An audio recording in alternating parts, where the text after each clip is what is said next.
Karina, felicitaciones por este documental. Recuerda, ¿no? Sobre justamente Carlos Terrible y tu papá.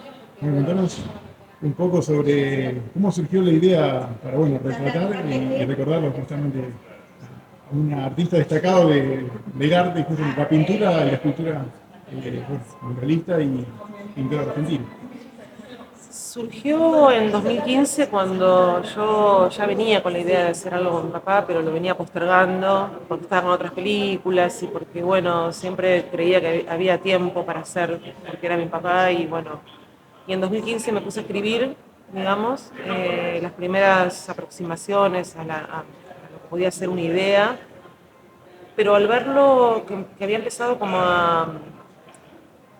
avanzar un poco la vejez de a poco, sentí la necesidad de empezar a filmar, que es la primera escena de la película.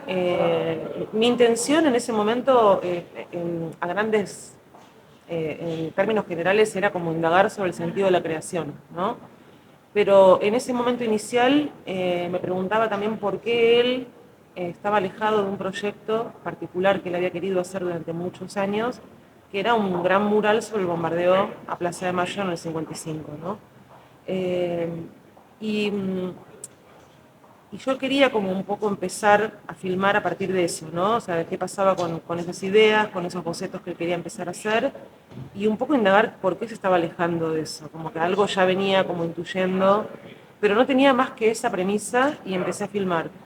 Y pude filmar esa primera escena que muestra la película, donde vemos la cuestión de estos bocetos de un supuesto mural que finalmente no se hizo, pero después rápidamente, o sea, realmente avanzó rápido la vejez, ¿no? O sea, el deterioro un poco físico, ¿no? De los años, y yo me quedé filmando algo que realmente no era la idea inicial, no tenía que ver con el sentido de la creación, sino con la vejez de un padre, ¿no?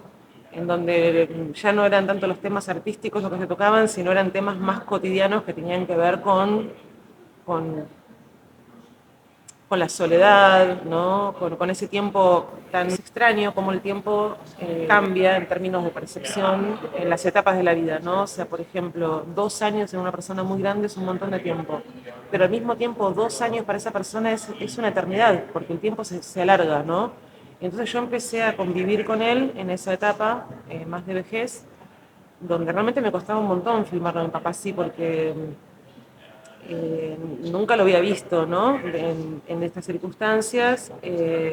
Y también me di cuenta que era una forma de acompañarlo porque él quería que yo estuviera ahí filmando y un poco medio que ya no le importaba tanto la película, sino que yo estuviera ahí, o sea, compartir conmigo.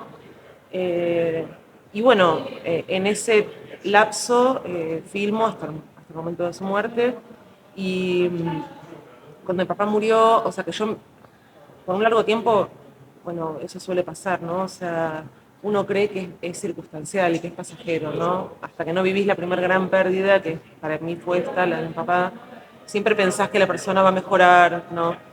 Y bueno, cuando él murió, la película obviamente se convirtió en una película ya un poco de memoria, porque, o sea, empecé como a buscar materiales que yo había filmado, pero también me encontré sin saber en la casa que había muchos materiales filmados por él. Bueno, los mandé a digitalizar inmediatamente y me encontré con un material hermoso que es un material filmado por él en la década de los años 90, donde él ahí refleja justamente lo que yo quería retratar, que era el sentido este tan intenso de la creación, tan vital, ¿no? Y que yo había llegado tarde, básicamente, ¿no? O sea, como que... entonces la película se empieza a pensar a partir de una construcción de múltiples materiales, eh, donde la idea tampoco era hacer algo cronológico. Bueno, y después hubo un gran trabajo de montaje, ¿no? O sea, con Lucía Torres Minoldo, estuvimos un año montando la película y bueno, ahí estuvimos pensando mucho cómo hacer que dialoguen estos esos materiales, ¿no? Pero justamente, ¿no? Lo que decís, bueno, hay mucho material que grabó él, también se ve cómo fue el proceso del mural que se pintó en la estación de Flores, y también se ve un poco ese juego, ¿no? Vos filmando en principio a tu papá y después imagen donde tu papá la filmaba tanto vos como a Luciana. ¿Cómo fue cuando, bueno, el momento de sentarte justamente a elegir bueno, estos pasajes, ¿no? Claro, bueno, primero cuando los vi fue una sorpresa, yo no me acordaba que mi papá nos había filmado, o sea, pero todo material que aparece en la película está fundamentado desde un lugar de diálogo en común con las cosas que trata la película, ¿no? Entonces, me parecía por un lado interesante incluir este retrato, autorretrato, porque también sucede cuando yo lo filmo. Entonces hay como un cambio de punto de vista en la mirada, es como mi papá agarra la cámara, ¿no? Y dialoga conmigo él ya detrás de cámara, no él siendo filmado. Y también porque la película habla mucho sobre el cine y sobre el registro. Hay muchos pasajes como de guiños hacia el cine o como si fuera de alguna manera un homenaje al cine también. Entonces, los momentos en los que yo aparezco filmada tienen que ver con eso, tienen que ver con un momento en que mi papá está empezando a usar la cámara, aprender a usar la cámara, y yo le indico cómo usar la cámara. Se invierten un poco los roles, porque cuando yo lo filmo a él, él me quiere de alguna manera dar indicaciones, pero cuando él me filma a mí, yo le doy indicaciones a él. Y hablamos un poco del encuadre, de los planos, del foco, del cine italiano, como toda esa cosa del filmar, ¿no? Del encuadre, está filmando, hay luz, hay poca luz. Eso se mantiene a lo largo de la película porque, claro, básicamente la película también habla del acto del registro, digamos, ¿no? Entonces todos los materiales están puestos desde ese lugar, incluso cuando aparecemos de bebés con Luciana, está ese material porque está filmado por él. Y está su voz ahí hablando de ese registro porque está específicamente por eso, por, por quién registra, ¿no? O sea, quién retrata a quién, ¿no? No por una cuestión afectiva, familiar, digamos, que por supuesto yo tengo con ese material, ¿no? Porque soy yo de bebé, filmada, no va por ahí, digamos, pero... Y también porque los materiales transcurren en la casa, porque lo que es increíble es que son muchas, muchas décadas grabadas en un mismo espacio, ¿no? Y bueno, justamente eso es como que también termina de humanizarlo, porque siempre, bueno, se ve de que el artista, que en una parte de la película se habla de que siempre está como en un lugar por ahí más Un cercano a la pedestal, gente, sí. exactamente. Y bueno, y acá con estos registros también, más dentro de la familia, también lo terminás como de acercar justamente a la gente.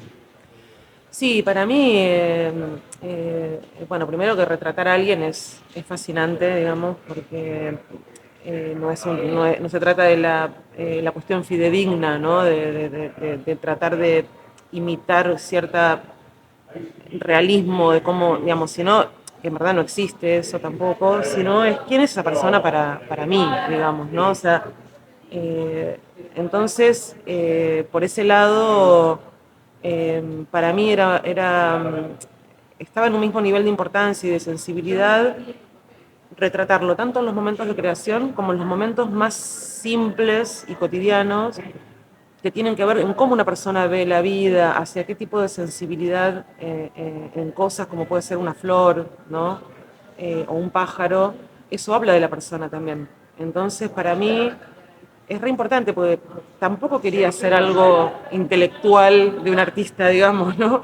O con esa seriedad, esa cosa más sacralizada del arte, ¿entendés? Como me interesaba estas cosas que nos atraviesan a todos, ¿no? De